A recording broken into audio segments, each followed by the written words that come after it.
Welcome to the Unfinished Swan panel.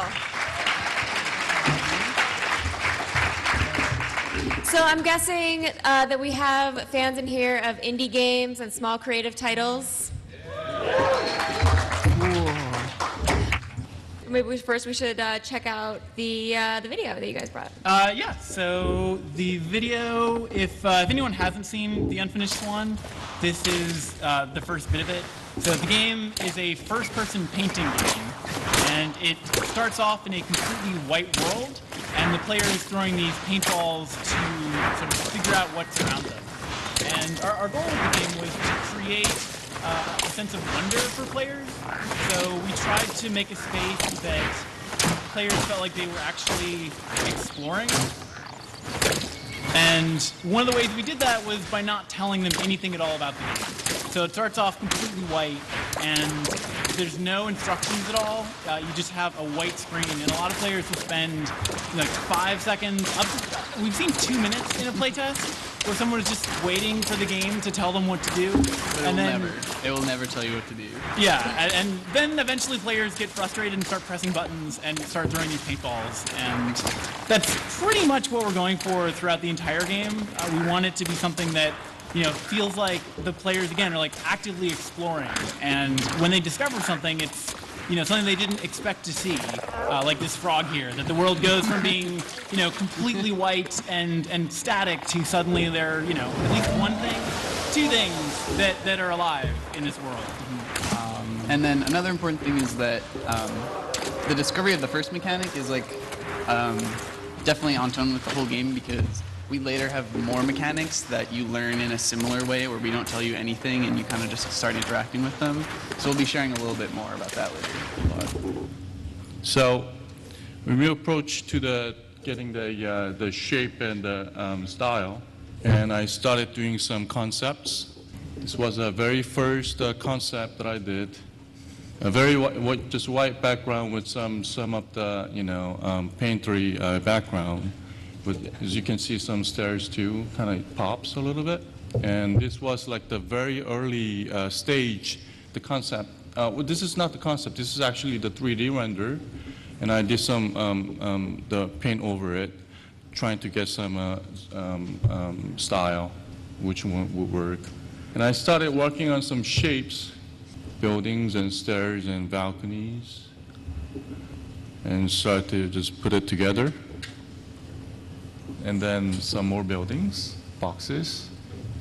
Now, is this something, this is like a level that people are going to be able to go through, or is this, you know, for the artists, like for the level designers, for example, when they're kind of trying to plan out what's going on? Yes, we have a not particularly the same, but very similar stage that has this very similar this background. One of the reasons that we brought Hokyo in, actually, you know, we had interviewed, I don't know, half a dozen or a dozen art directors, and Hokyo just had a really nice hand-drawn style that we felt like was a really good match for what we were trying to go for in the game. So one of the big inspirations for us was Shel Silverstein, and that kind of like hand-drawn, a little bit sloppy, but really like intimate feel that turns out to be really, really difficult to do in 3D, because everything just naturally feels too sharp and hard and kind of unhand-drawn, like it feels very manufactured.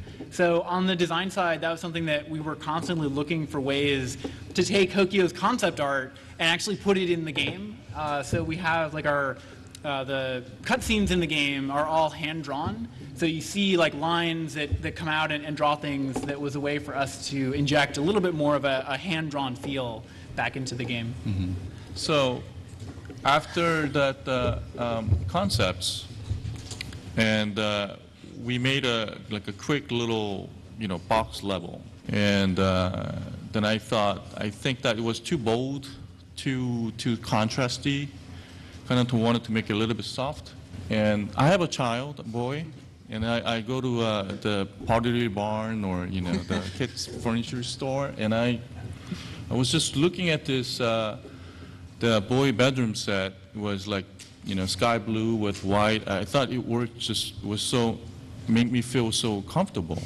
So I took the idea and applied to our concept.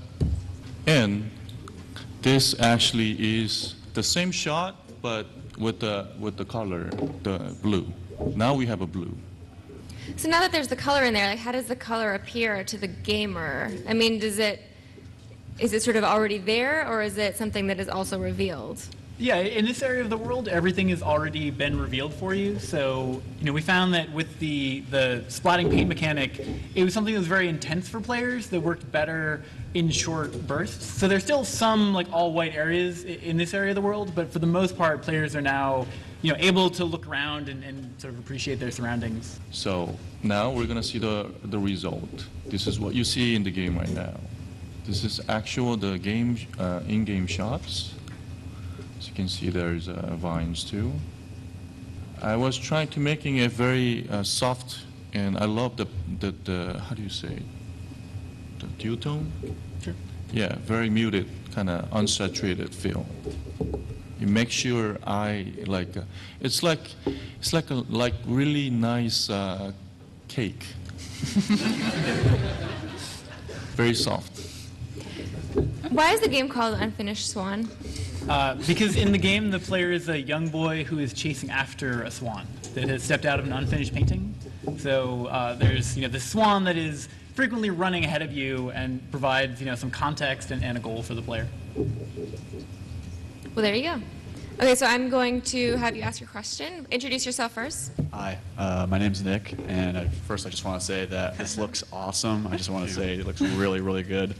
I'm just wondering how this came from not even being an idea that existed to the team that you've created right now. And I want to hear a little bit from our friend on the end, our quiet friend on the end, about. Hey, so for specifics, actually, Giant Sparrow as a company started out with Ian and an artist that he was working with who contacted him through the internet, Flavien Corbier, who is actually a wonderful guy. I wish he could be here to talk a little bit about If he's watching, we love you, Flavien. Yeah. No, we do. He's a good guy. but Hokyo had to basically throw away a lot of his visual style and rebuild the game from the ground up. So it was kind of an abrupt shift. So it just started as Ian and Flavien, and now we're 12 people, which is crazy to me because we thought we were going to be able to make this game with 4 or 5 people tops, and in like 18 months, which is also crazy.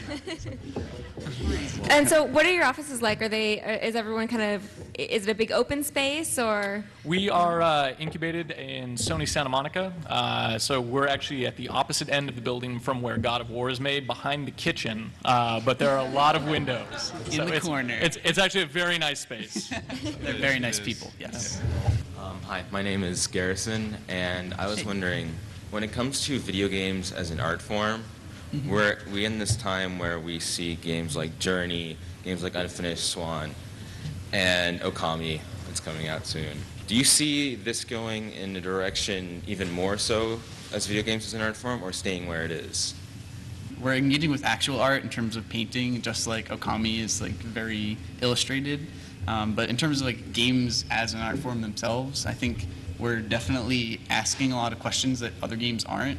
And so we're saying, like, in this game, we're not telling you how to do anything, and we're trusting you. And it's a game about exploration, and we don't have, like, puzzles per se. It's all about navigating architecture and what architecture means to different characters.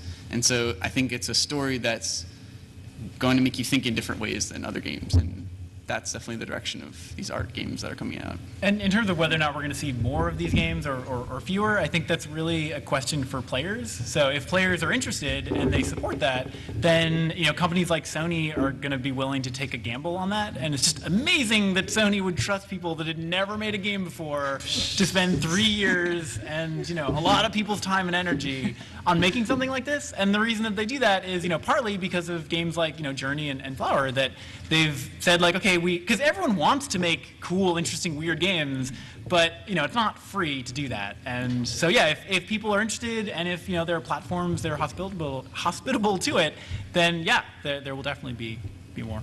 So a little more directly, please buy the game, and it's incredibly flattering, and it's a great honor to be mentioned in the same sentence as games like Journey. I think at the end of the day, what we're trying to do with this game is create a sense of awe and wonder in players, and if we achieve that, I think we've succeeded. And then if somebody looks back on this game and says, "Hey, I think they pushed the medium forward. I think they helped the game stand up as art," then all the better.